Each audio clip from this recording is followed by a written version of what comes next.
Boa noite, vamos então dar sequência aos nossos estudos das quartas-feiras, né? Do Evangelho por Emmanuel, nos comentários da carta de Paulo.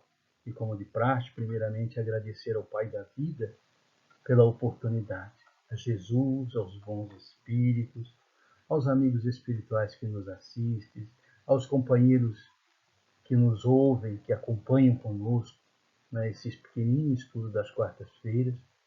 Que a paz do Mestre permaneça conosco hoje, agora e sempre. Que assim seja.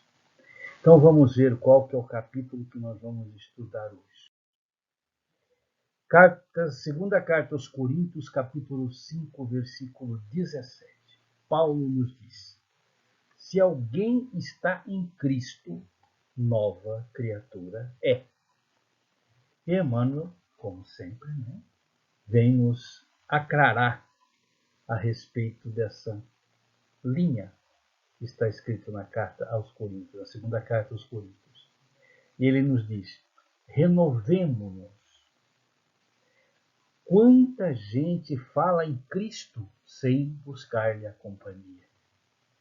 Há quem lhe recite as lições com maravilhoso poder mnemônico, sem lhe haver soletrado jamais qualquer ensinamento na linguagem da ação. Há quem se reporte ao Evangelho anos a fio, sem procurar-lhe a inspiração em momento algum. Nós percebemos que o Emmanuel já começa abrindo a caixa de ferramentas, por assim dizer, né? E abrindo também a nossa mente, a nossa, como se diz, a nossa percepção, porque é mais natural que a gente vê hoje em dia, infelizmente, em todas as épocas do cristianismo. Aí o amigo espiritual que nos orienta nos faz a seguinte pergunta: o que significa estar em Cristo?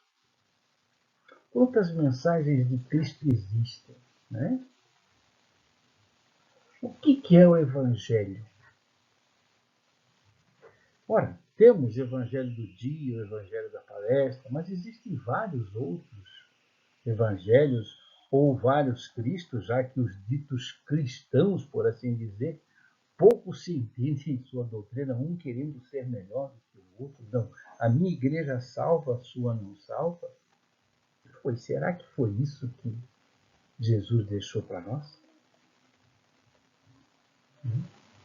Como Emmanuel disse nesse último parágrafo aqui, há quem se reporta ao Evangelho anos a fio, sem procurar-lhe a inspiração em momento algum. Subir numa cátedra e falar de Jesus é fácil. Agora, introjetar os seus ensinamentos e procurar, pelo menos tentar praticá-lo, aí já é um outro departamento. Tanto que, infelizmente, nós ainda temos, em pleno 2022, né, aquela separação, aquela divisão entre os cristãos. Ah, mas entre os católicos, os protestantes, os espíritas, não, meus irmãos queridos, nós estamos falando dos espíritas. Ainda tem, infelizmente. Mas nós vamos chegar lá, né? Vamos continuar com o Emmanuel? Muitos dizem: quero Jesus, mas não o aceitam.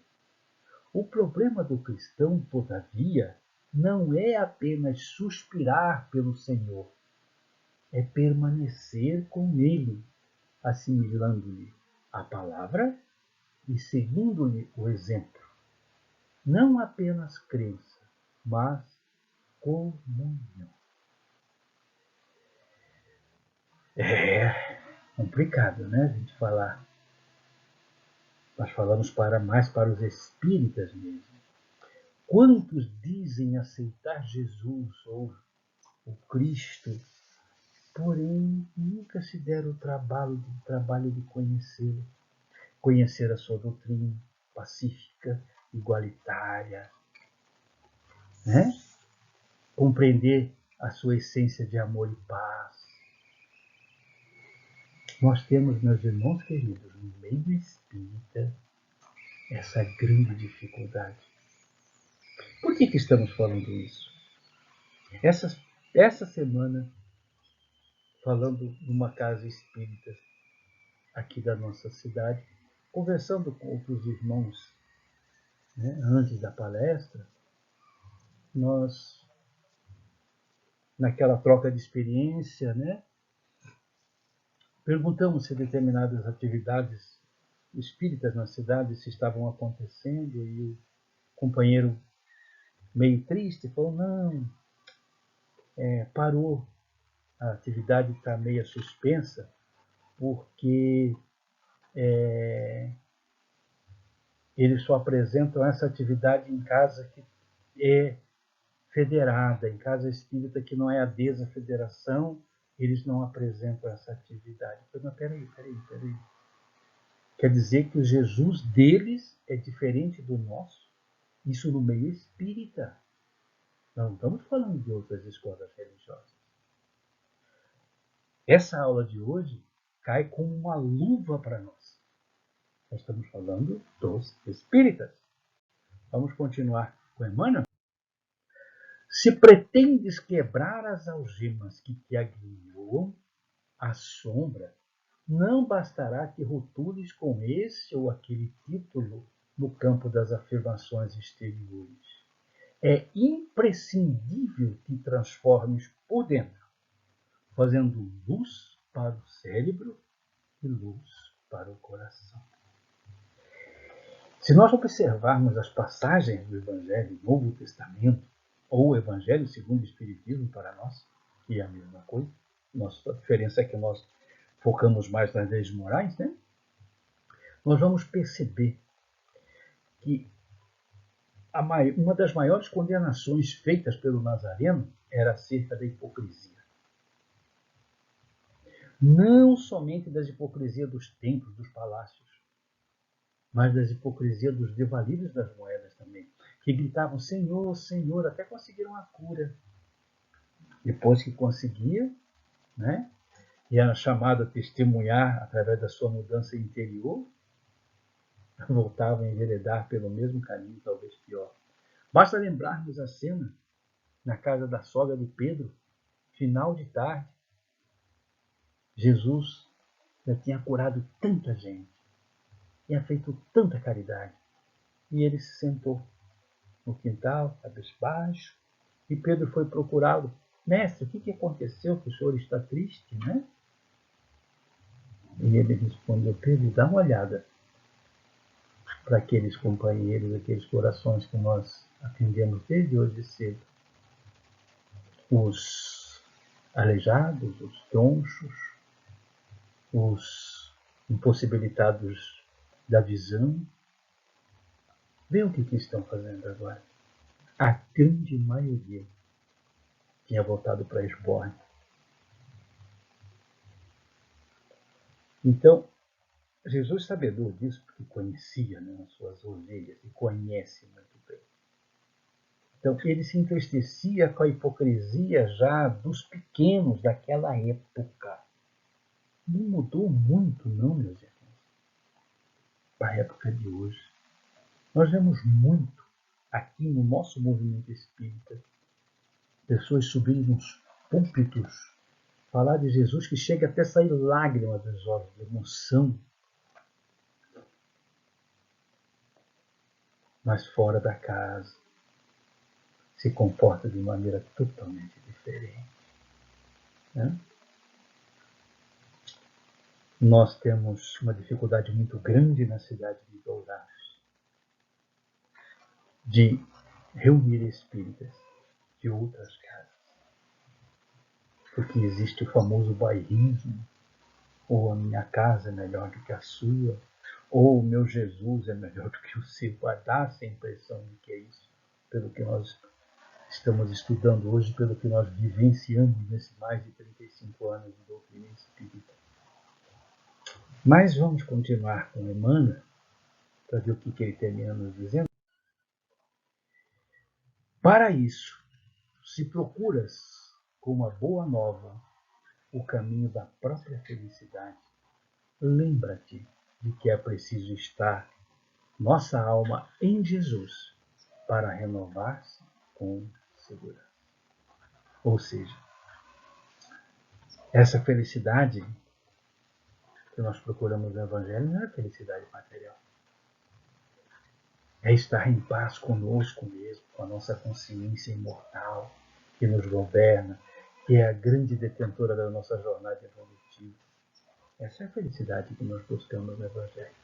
Mas para a gente estar com essa consciência tranquila, essa paz, nós não podemos criticar irmãos da mesma crença ou de crença diferente. Nós não podemos criticar irmãos que frequentam casa que é federada e casa que não é federada. O que é ser federado ou não ser federado? O Evangelho é diferente, o Jesus é diferente, os ensinamentos da Boa Nova é diferente.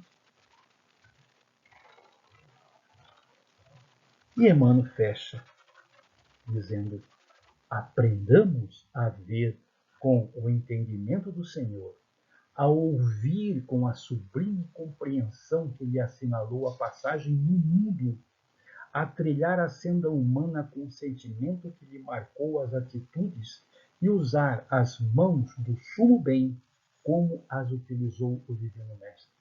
E certamente, ainda hoje, seremos nova criatura, ajudando a terra pela qualidade de nossa vida e edificando em nós mesmos a excelsitude do céu. Fantástico, né? Meus irmãos queridos, o Evangelho, só para a gente encerrar, não é um livro de milagres, de contos fantasiosos, de histórias manipuladoras de um povo sofrido. Não. O Evangelho é um código de ética moral. E Jesus, desse código, ele não deixou e não deseja nada mais, nada menos do que aprendamos a conviver conosco e com nossos companheiros de caminhada. Uma convivência pacífica, ordeira, serena. Foi isso que ele nos deixou e que o Evangelho nos ensina. Infelizmente, ainda tem algumas pessoas ou alguns corações que não entenderam ainda isso e começam a fermentar dentro do movimento espírita, tal qual o joio e o trigo, né? Naquele meio, fermentar a discórdia. Certa feita, desculpem, conversando a respeito dessa, como se diz, divergência que há no nosso movimento aqui em Dourados, Mato Grosso do Sul, entre casa federada com casa não federada. Nós, conversando com uma pessoa muito estudiosa do assunto, nos veio à baila o assunto do porquê disso, do porquê daquilo, e aí ficou uma pergunta no ar. Por que é que o Chico Xavier rompeu com a Federação Espírita Brasileira? Continuou seu desiderato, fazendo o que fez, sendo o exemplo que foi e é, né, para todos nós espíritas. É porque o Chico, meus irmãos, ele entendeu a proposta do Evangelho de Jesus. Ou seja, ele entendeu e aprendeu a conviver com ele, com seus companheiros de caminhada, independente de ideologia política, religiosa, independente de cor, de credo. Ele aprendeu a estender as mãos, não importa para quem. Então nós temos que parar para pensar que não adianta a gente ir para uma casa espírita, pregar o Evangelho, falar do Evangelho, falar de Jesus e não viver Jesus. Então o que Paulo está nos dizendo nessa pequenina linha e que Emmanuel veio nos trazer é: sejam autênticos a partir do momento que entendeu a proposta de Jesus, viva-a. Não fica buscando subterfúgios em poder temporal. Porque a hora que passarmos para o lado de lá, para Deus, somos todos iguais. O federado e o não federado é a mesma coisa. O que vai balizar o nosso amanhã é o que nós estamos fazendo com a informação que o Evangelho nos passou e nos passa diariamente. Que a paz de nosso Senhor Jesus permaneça em nosso coração. Deu o nosso horário. Muito obrigado pela paciência. Um beijo no coração de todos vocês e até a próxima quarta, se Deus assim o permitir.